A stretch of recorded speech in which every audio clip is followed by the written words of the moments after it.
teman-teman, perkenalkan saya Abdi Simatupang. Saya sebagai guru teknik kendaraan ringan di SMK Walang Jaya. Pada kesempatan kali ini, saya menjelaskan materi pemeliharaan pelumas kendaraan ringan.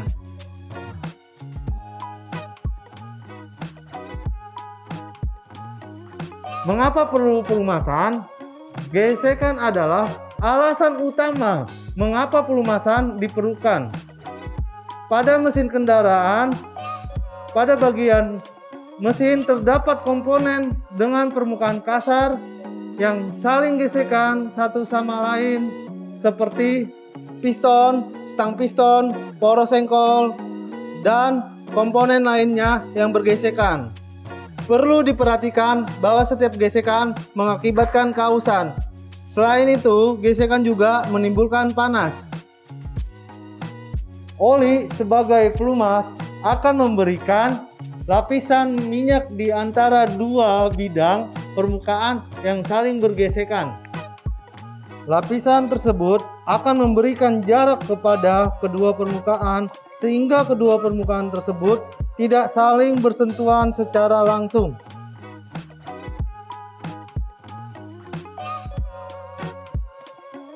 Ada 4 jenis sistem pelumasan, di antaranya sistem percik, kombinasi percik dan tekan, sistem tekanan penuh, sistem campur.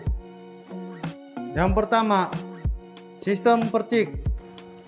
Dalam sistem ini, pompa oli mensuplai oli ke panci percik yang terletak di bawah poros engkol. Pada saat batang torak berputar, sendok pada ujung batang terbenam ke dalam laluan panci percik untuk mengambil oli. Oli yang terpercik akan melumasi bagian-bagian yang bergerak di sekitarnya. Bagian lainnya dilumasi oleh percikan oli yang terkumpul dan dengan gaya beratnya mengalir melalui saluran-saluran oli. Bagian atas silinder, piston, dan pena piston lebih banyak dilumasi oleh kabut dari percikan itu sendiri. Kabut-kabut ini ditimbulkan oleh putaran dari batang piston. Sistem percik harus memiliki batas oli yang tetap dan tepat di dalam panci oli. Oli yang sesuai untuk percikan yang baik. Yang kedua, sistem kombinasi percik dan tekan. Sistem ini pompa oli langsung mensuplai oli ke saluran utama dalam blok mesin. Dari galeri utama oli ditekan melalui saluran-saluran ke bantalan-bantalan utama.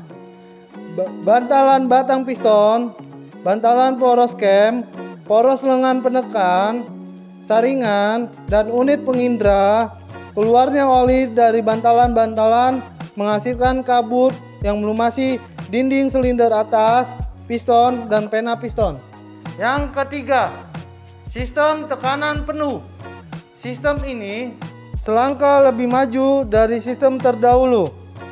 Oli tidak saja ditekan ke crankshaft bearing, rocker arm shaft, filter, dan dinding unit, tetapi oli dialirkan juga ke pompa, ke bantalan pena piston.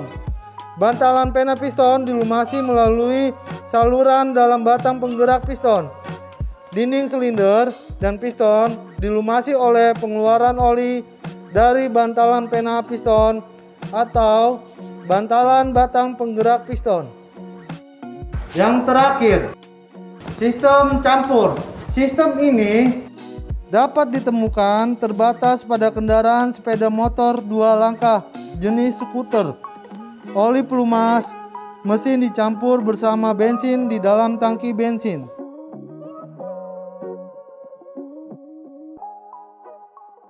Lalu apa saja komponen dan fungsi dari masing-masing komponen sistem pelumasan? Yang pertama, karter atau panci oli terletak pada bagian bawah untuk menyimpan oli yang diperlukan pelumasan. Selanjutnya, filter oli berfungsi untuk menghalangi partikel kotoran yang terbawa masuk oleh oli mesin yang dapat menimbulkan kerusakan mesin. Selanjutnya, tongkat pengukur merupakan batang yang dapat dicabut dengan mudah. Digunakan untuk menjelaskan jumlah oli mesin dengan benar. Tutup pengisi oli. Sebuah tutup pengisi oli ketika dibuka menyediakan sebuah ruang yang memungkinkan oli dapat dimasukkan ke dalam. Pompa oli. Pompa oli biasanya berada di dalam panci oli. Pompa oli mensirkulasikan oli ke komponen-komponen untuk memberikan pelumasan kepada bagian-bagian yang bergerak sehingga mencegah kehausan akibat gesekan. Selanjutnya, katup pengaman tekanan oli. Katup pembebas tekanan oli memungkinkan tekanan oli yang berlebihan untuk kembali ke panci oli, termasuk ketika mesin dingin, untuk mengurangi kemungkinan kerusakan komponen-komponen sistem pelumasan. Indikator tekanan oli. Indikator tekanan oli biasanya di bagian dashboard mobil. Fungsinya untuk memberi sebuah peringatan jika tekanan oli pelumasan turun di bawah tekanan normal yang diizinkan agar mesin dapat bekerja efektif. Pendingin oli. Pendingin oli adalah sesuatu yang dipasang untuk mendinginkan oli pelumas dengan memindahkan kelebihan panas kepada air pendingin.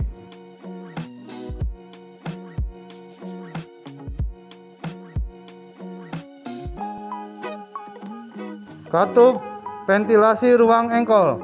Katup ventilasi ruang engkol dirancang untuk membuang kebocoran asap dari hasil pembakaran yang masuk ke ruang engkol melalui cincin piston yang bocor.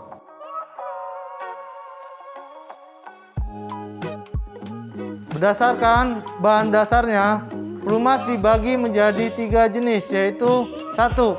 Pelumas mineral, 2. Pelumas sintetis, 3. Pelumas semi sintetis.